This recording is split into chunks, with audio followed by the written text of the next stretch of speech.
और फिर उसमें सीता जी का परित्याग भी हो गया, जो सीता जी के लिए अति अपमानजनक है, भगवान श्री राम के लिए अति अपमानजनक है, और हम सनातनियों के लिए डूब मरने की बात है। इतना अपमानजनक है हम लोगों के लिए। लेकिन 2000 साल से षड्यंत्र चल रहा है। जैसा कि आपने रामायण सीरियल में देखा होगा कि सीता जी को मजदूरों की तरह व्यवहार किया जा रहा है उनके साथ, कि वो लकड़ी काट रही हैं, जंगल में जाकर धान कूट रही हैं। क्या हो रहा है ये सब? और हम सनातनियों को शर्म भी नहीं आती अपनी माता को इस रूप में देखते हुए। राम राम राम राम राम राम राम सीता राम सीता राम। यह वीडियो थोड़ा लंबा हो जाने के कारण 2 भागों में विभक्त किया गया है, अर्थात 2 पार्ट्स में डिवाइड किया गया है। इसलिए कृपया दोनों भागों को देखें, तभी विषय स्पष्ट होगा। तो भगवान सहते रहे, मेघनाथ के बाण आकर दोनों भाइयों को चोटिल करते रहे, और थोड़ी देर बाद वो गिर जाते हैं। लेकिन भगवान ब्रह्मास्त्र का अपमान नहीं करते, उसकी चोट खाना सहन करते हैं दोनों भाई, लेकिन वो ब्रह्मास्त्र का पूरा सम्मान करते हैं। तो आपने देखा कि कितना सम्मान है ब्रह्मा जी का। यहां ब्रह्मास्त्र का सम्मान नहीं, किसी अस्त्र का सम्मान नहीं, वो शक्ति का सम्मान हो रहा है जो ब्रह्मा जी हैं।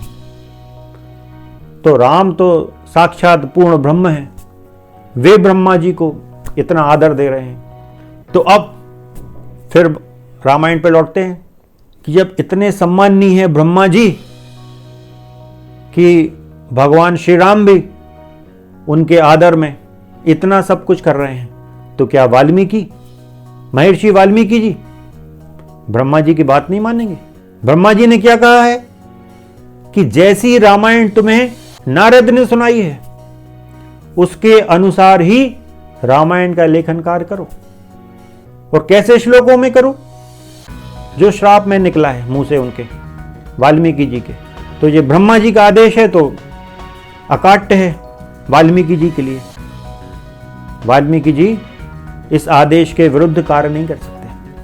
और जैसा कि हमने निवेदन किया कि नारद जी की जो लघु रामायण है उसमें कहीं भी ना तो सीता परित्याग का कोई जिक्र आता है, कोई संदर्भ आता, कोई प्रसंग आता है, ना ही लव कुश का नाम आता है। लव कुश के जन्म की तो बात छोड़ो, नाम भी नहीं है। नारद जी की जो रामायण कहां से प्रारंभ हो रही है? भगवान के जन्म से।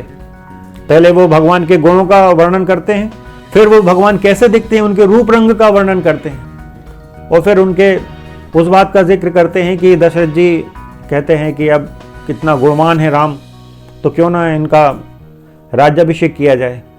लेकिन उनको फिर वनवास होता है। ये सारी कथाएं आती हैं। और भगवान रावण के वध के बाद फिर जब पुष्पक विमान में सीता जी को लेकर वापस लौटते हैं अयोध्या, तो फिर उनका राज्याभिषेक होता है। तो राज्याभिषेक पर नारद जी उनकी लघु रामायण को समाप्त कर रहे हैं। छोटा सा राजकाज का विवरण आता है कि भगवान ने अपने जितने वर्ष भी उन्होंने राजकाज किया तो ऐसे ऐसे राज किया, उनकी प्रजा की स्थिति ये थी, सब प्रसन्न थे, राम राम हो रहा था सब जगह। और फिर वो फलश्रुति लिख देते हैं। तो जैसी कथा संक्षिप्त में नारद जी ने सुनाई है उनकी लघु रामायण में, वैसे की वैसी कथा थोड़े से विस्तार के साथ वाल्मीकि जी लिखते हैं। जैसी नारद ने उनकी राम कथा को, लघु राम कथा को भगवान श्री राम के राज्याभिषेक पर समाप्त किया है, उसी प्रकार वाल्मीकि जी भी उनकी राम कथा को युद्ध कांड पर भगवान जब वापस आते हैं और उनका राज्याभिषेक हो जाता है तो वहां ही उस कथा को समाप्त कर रहे हैं। वहीं उन्होंने भगवान के पूरे राजकाज का विवरण दे दिया है कि भगवान ने इतने वर्षों तक राज किया और प्रजा प्रसन्न थी, राम राम हो रहा था सब जगह। अनेक अश्वमेध यज्ञ किए, अनेक प्रकार के यज्ञ उन्होंने किए, और फिर वहीं फलश्रुति लिख दी। और जैसा कि ब्रह्मा जी ने उनको आदेश दिया था कि नारद की कही हुई रामायण के अनुसार संपूर्ण रामायण का लेखन कार्य करो, कृत्स्नम शब्द का प्रयोग किया था। महर्षि वाल्मीकि अपनी रामायण का जो समापन कर रहे हैं वो युद्ध कांड पर ही कर रहे हैं। और युद्ध कांड का 128वां सर्ग जो है उसका 119वां श्लोक बहुत महत्वपूर्ण है। जैसा कि कृत्स्नम शब्द से बात प्रारंभ हुई है तो वहीं समाप्त भी होगी। आप ये श्लोक सुनिए। ये जो श्लोक है युद्ध कांड के 128वें सर्ग का 119वां श्लोक, ये क्या कहता है? रामायण मिदम कृत्स्नम ऋणवतः पठतः सदा प्रीयते सततम राम स ही विष्णु सनातनः। इसका अर्थ है जो नित्य इस संपूर्ण रामायण का श्रवण एवं पाठ करता है उस पर सनातन विष्णु स्वरूप भगवान श्री राम सदा प्रसन्न रहते हैं। अब आपने देखा कि युद्ध कांड पर रामायण समाप्त हो गई है। वहीं वाल्मीकि जी ने फलश्रुति भी लिख दी है, और किसी भी कांड के अंत में वाल्मीकि जी ने फलश्रुति नहीं लिखी है। रामचरितमानस में ऐसा होता है कि तुलसीदास जी हर कांड के बाद उस कांड को पढ़ने की फलश्रुति लिख रहे हैं कि इस कांड को पढ़ने का ये लाभ होगा। लेकिन वाल्मीकि रामायण में ऐसा नहीं है। वाल्मीकि रामायण में युद्ध कांड पर ही फलश्रुति आई है। वहां वाल्मीकि जी ने पूरी रामायण को समाप्त कर दिया है, जैसा कि अभी हमने श्लोक पढ़कर बताया आपको। अब जब यहां रामायण समाप्त हो गई, फिर अगला एक उत्तरकांड कहां से आ गया? जब कोई एक ग्रंथ समाप्त हो गया तो फिर उसमें ये इतनी सारी किस्से कहानियां दुनिया भर के कहां से आ गए? और फिर उसमें सीता जी का परित्याग भी हो गया, जो सीता जी के लिए अति अपमानजनक है, भगवान श्री राम के लिए अति अपमानजनक है, और हम सनातनियों के लिए डूब मरने की बात है। इतना अपमानजनक है हम लोगों के लिए। लेकिन 2000 साल से षड्यंत्र चल रहा है। जैसा कि आपने रामायण सीरियल में देखा होगा कि सीता जी को मजदूरों की तरह व्यवहार किया जा रहा है उनके साथ, कि वो लकड़ी काट रही हैं, जंगल में जाकर धान कूट रही हैं। क्या हो रहा है ये सब? और हम सनातनियों को शर्म भी नहीं आती अपनी माता को इस रूप में देखते हुए। लव कुश यदि भगवान राम के बेटे होते तो इस स्थिति में रहते। और सबसे बड़ी बात है कि भगवान ने उनका परित्याग कर दिया तो जाकर चेक भी नहीं करवाया किसी से, खुद भी नहीं गए, ना किसी को भेजा कि देख लो भैया क्या हो रहा है, वहां जा चेक तो करो कि वो जीवित है नहीं है, क्या हुआ उनके साथ, कुछ नहीं। जैसा कि अभी पूरा वृतांत हमने सुनाया, और महर्षि वाल्मीकि जी ने जो अपनी वाल्मीकि रामायण लिखी, उन्होंने पूरी रामायण में यह सिद्ध करने का प्रयास किया है कि भगवान श्री राम मर्यादा पुरुषोत्तम है। यदि कुछ मिलावटों को छोड़ दिया जाए तो पूरी रामायण में शुरू से आखिरी तक उन्होंने यही बात सिद्ध करने का प्रयास किया है कि भगवान मर्यादा पुरुषोत्तम है। लेकिन आज जो वर्तमान में वाल्मीकि रामायण उपलब्ध है वो तो इस बात के बिल्कुल विपरीत है। जैसा कि हमने निवेदन किया कि प्रारंभ हो रहा है वाल्मीकि रामायण का नारद जी की लघु रामायण से, जिसमें नारद जी भगवान की संपूर्ण गाथा सुना रहे हैं। लेकिन उस गाथा में कहीं भी ना तो सीता परित्याग की बात कही है और ना ही लव कुश के जन्म की कोई बात है कि भगवान के कोई बच्चे हुए, ऐसा कोई वृतांत उसमें नहीं है। तो अब इस बात का क्या अर्थ लगाया जाए? इसके दो अर्थ हो सकते हैं कि या तो ये घटना घटी नहीं, कभी भगवान ने सीता जी का परित्याग किया नहीं, लव कुश का जन्म हुआ नहीं, और या फिर नारद जी ने झूठ बोला या बात छुपा दी या उनको पता नहीं था। नारद जी त्रिकालदर्शी कहे जाते हैं, तो क्या उनको पता नहीं होगा कि भविष्य में ये सब घटनाएं घटने वाली हैं, कि भगवान सीता जी का परित्याग कर देंगे और जंगल में लव कुश का जन्म होगा? या फिर उन्होंने जानबूझ के छुपा दी ये बात और वाल्मीकि जी को पूरा सच नहीं बताया? दोनों बातों में से कोई एक ही बात हो सकती है। अब फिर आगे जब 2-3 सर्ग में ब्रह्मा जी आते हैं और वे वाल्मीकि जी को आदेश देते हैं कि जैसी कथा नारद जी ने सुनाई है उसी के आधार पर लिखो, तो क्या ब्रह्मा जी को भी ज्ञात नहीं है कि भविष्य में क्या घटनाएं घटने वाली हैं? ब्रह्मा जी तो भविष्य भूत वर्तमान तीनों कालों के ज्ञाता हैं। वो तो सृष्टि के उत्पन्न करता है, रचना करता है। तो क्या उन्हीं को ज्ञात नहीं होगा कि भविष्य में क्या घटनाएं घटने वाली हैं? भगवान श्री राम अपनी पत्नी को जंगल में छोड़ देंगे और देखेंगे भी नहीं जाके कि क्या हुआ उनका, वो जीवित है भी कि या नहीं, इतने भयानक जंगल में क्या हुआ उनका, और वहां लवकुश का जन्म हुआ। क्या ये ब्रह्मा जी को ज्ञात नहीं था? यदि नारद जी से बात छूट गई थी तो ब्रह्मा जी बता देते कि नहीं नहीं नहीं, गलत बताया उसने, सही बात तो कुछ और है। तो दो ही बातें हो सकती हैं कि या तो ब्रह्मा जी को ही नहीं पता है कि भविष्य में क्या घटना घटने वाली है, क्योंकि उनको कोई नॉलेज नहीं है भविष्य में होने वाली घटनाओं का, अज्ञानी है ब्रह्मा जी, नारद जी भी अज्ञानी है, ब्रह्मा जी भी अज्ञानी है, इसका तो यही अर्थ हुआ। या फिर दोनों ने मिलकर झूठ बोला, पिता पुत्र ने वाल्मीकि जी से।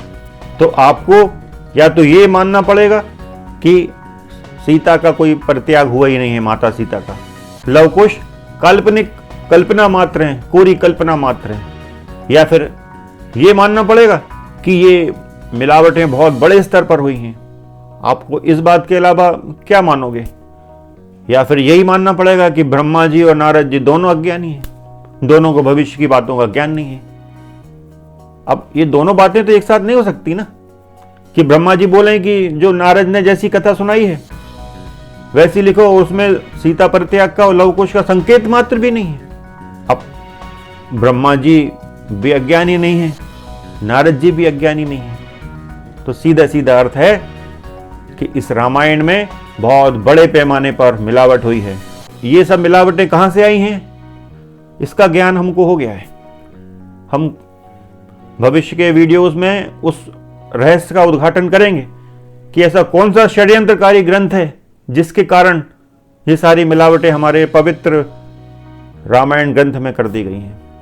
उस राम नाम की गंगा को मैला करने का प्रयास किया गया है, और ये जो मिलावट है इससे कन्फ्यूजन तो पैदा हुआ है। राम का नाम जैसा था वैसा ही है, उसकी महिमा कम नहीं हुई है, लेकिन हाँ, इन मिलावटों से कन्फ्यूजन तो पैदा हो गया है। जैसे ही राम कथा की बात आती है तो लोगों के मन में वो सीता परित्याग का एकदम भयानक दृश्य सामने तैरने लगता है।